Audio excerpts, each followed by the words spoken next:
माननीय उपसभापति जी, संविधान 127वां संशोधन विधेयक 2021 के समर्थन में बोलने के लिए खड़ा हुआ।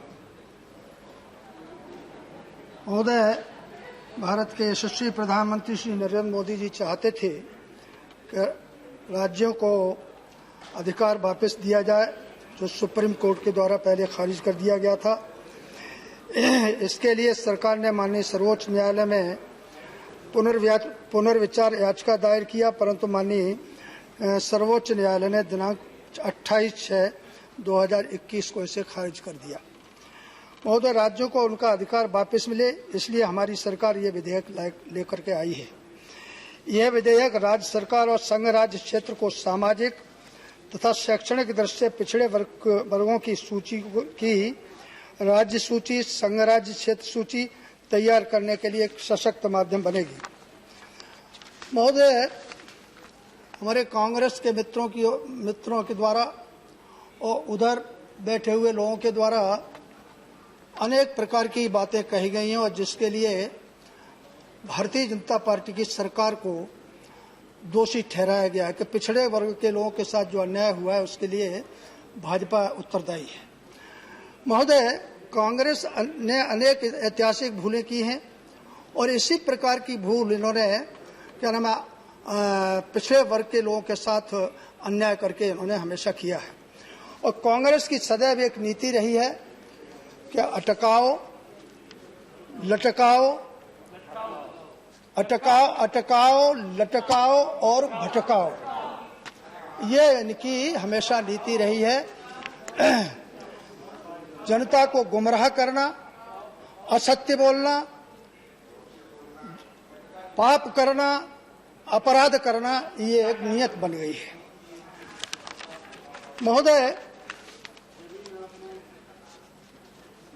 2014 में इनके कुकृत्यों के कारण से जो इन्होंने 60-70 साल अपराध किए, जनता के साथ धोखा किया, विश्वासघात किया, कमजोर तबके के साथ, चाहे पिछड़ा वर्ग रहा हो, चाहे अनुसूचित वर्ग रहा हो, या समाज का अन्य वर्ग रहा हो, सबके साथ इन्होंने अन्याय किया, धोखा किया। उसका परिणाम हुआ कि 2014 में हवा का रुख बदला और देश की जनता ने प्रधानमंत्री आदरणीय श्री नरेंद्र मोदी जी को देश की बागडोर सौंपी। माननीय चुनाव के बाद आदरणीय मोदी सरकार ने कार्यभार संभालने के साथ ही एक नया भारत का संकल्प लिया, एक ऐसा भारत जहां व्यवस्थाओं में अधूरापन और अकर्मण्यता न हो। और पहले दिन से ही आदरणीय मोदी जी सरकार का लक्ष्य था कि सभी देशवासियों के जीवन में सुधार आए और उनकी मुसीबतें दूर हों, और समाज में आखिरी पंक्ति में दबे कुचले वंचित व्यक्ति तथा सामाजिक न्याय और सुविधाएं उनके पास तक पहुंचे। महोदय, कि सभी लोगों को याद होगा कि आदरणीय प्रधानमंत्री जब सबसे पहले संसद में आए थे, तब उन्होंने कहा था कि मेरी सरकार गरीबों, दलितों, पीड़ितों, मजदूरों, युवाओं और किसानों के लिए समर्पित होगी। और महोदय, मैं गर्व के साथ ये कह सकता हूं, और पूरा देश इस चीज को स्वीकार करता है कि आदरणीय मोदी जी ने जो कहा, उन्होंने अपने कर्तव्य, चिंतन और व्यवहार से पूरी तरीके से उसे सिद्ध कर दिया। और महोदय, पिछड़ा वर्ग आयोग को संवैधानिक दर्जा दिया जाना सामाजिक न्याय के लिए मोदी सरकार की प्रतिबद्धता को स्पष्ट रूप से परिलक्षित करता है। महोदय, मैं कांग्रेस के कुछ और अन्य जो उनके साथ सहयोगी रहे, जिन्होंने 10-12 साल कांग्रेस की सरकार चलाई है, उनके कृत्यों को बोलना चाहता हूं। मुझे महोदय आश्चर्य इस बात के कि कांग्रेस ने तो हमेशा वंचितों के साथ अन्याय किया ही, परंतु मुझे आश्चर्य का अब प्रोफेसर रामगोपाल यादव जी चले गए और मनोज झा भी चले गए। मुझे आश्चर्य तो इस बात का है कि आदरणीय मुलायम सिंह यादव व श्री लालू प्रसाद यादव जी यूपीए सरकार के प्रमुख हिस्सेदार थे, उनके सहयोग के बिना यूपीए सरकार का 1 मिनट भी टिकना संभव नहीं था, परंतु उन्होंने कभी भी पिछड़ा वर्ग आयोग को संवैधानिक दर्जा देने की एक बार भी मांग नहीं उठाई। माननीय हरनाथ जी, 5 मिनट कंप्लीट हो गए, कंक्लूड। महोदय, कर्नाटक के कांग्रेस समर्थित एक मुख्यमंत्री ने रोते हुए कहा था कि कांग्रेस गठबंधन का जहर पी रहा हूं। वह मुख्यमंत्री पिछड़ी जाति के थे और उनके पिता श्री पूर्व प्रधानमंत्री रह चुके और वर्तमान इस संसद के सम्मानित सदस्य हैं।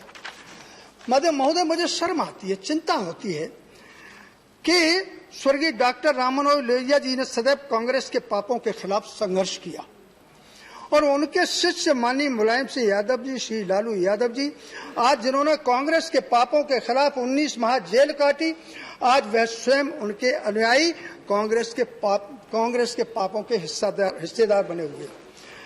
महोदय, कांग्रेस की मानसिकता अनुसूचित, पिछड़ा वर्ग, सामान्य वर्ग विरोधी है। इन्होंने पिछड़े व दलित वर्ग के नेताओं के साथ हमेशा अपमानित और लज्जित करने का व्यवहार किया। महोदय, 2 मिनट लूंगा मैं, और इसके मैं कुछ उदाहरण दे रहा हूं। माननीय महोदय, आजाद भारत के बाद सरदार पटेल को पहला प्रधानमंत्री होने दिया, होना चाहिए था, परंतु उन्हें वो किसान के बेटे थे, गांव के बेटे थे, इसलिए कांग्रेस ने उनको प्रधानमंत्री नहीं बनने दिया। महोदय, सुनिए जरा ध्यान से सुनो। दिल्ली प्रांत के प्रथम मुख्यमंत्री और वह दिग्गज नेता चौधरी ब्रह्मप्रकाश यादव को राजनीतिक परिदृश्य से हटाने के लिए कांग्रेस ने दिल्ली राज्य का दर्जा ही समाप्त कर दिया, क्योंकि वो यादव थे और पिछड़े वर्ग के थे। हरनाथ जी, आपके 5 मिनट खत्म हो चुके किसानों के मसीहा पार्टी ने 5 मिनट आपको दिए थे। चौधरी चरण सिंह के साथ विश्वासघात किया, उन्हें सदैव उपेक्षित किया, अपमानित किया।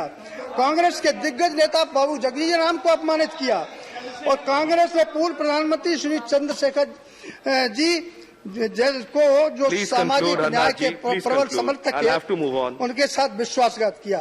और मान्यवर, आई एम सॉरी, मुझे आगे बढ़ना पड़ेगा। मान्यवर, बस केवल 30 सेकंड, लास्ट 30 सेकंड, 4 पंक्तियां हैं कविता की मेरी। जी जी, हाँ प्लीज। और मान्यवर, कांग्रेस के राष्ट्रीय अध्यक्ष कंक्लूड करें, 30 सेकंड, उनको बाहर निकाल के उन्होंने फेंक दिया। I am not allowing you, please please. महोदय, मैं प्लीज महोदय, मैं नए भारत के रचनाकार, कंक्लूड करें। आत्मनिर्भर भारत के प्रणेता आदरणीय प्रधानमंत्री श्री नरेंद्र मोदी जी के देश के जाने माने कवि स्वर्गीय सोहनलाल द्विवेदी द्वारा रचित पंक्तियां समर्पित करते हुए आह्वान करता हूं कि गगन उछलता आग हो, गगन उछलता आग हो, छिड़ा मरण का राग हो, लहू का अपना फाग हो, अड़ो बहीं गढ़ो बहीं, बढ़े चलो बढ़े चलो, चलो नई मिसाल, चलो नई मिसाल हो, जलो नई मशाल हो, बढ़ो नया कमाल हो, झुको नहीं रुको नहीं, बढ़े चलो बढ़े चलो। Thank you. अंत मानो आशीष रक्त तोल दो, अशेष रक्त तोल दो, स्वतंत्रता का मोल दो, कड़ी युगों की खोल दो, डरो नहीं बढ़ो वहीं, बढ़े चलो बढ़े चलो। रुकावटें हजार हो, समय की बहार हो, प्रचंड वेग डॉक्टर अमर पटनायक जी, माननीय डॉक्टर अमर पटनायक जी, हर उस संताप को जो धन्यवाद, डटे रहो, बढ़े चलो बढ़े चलो।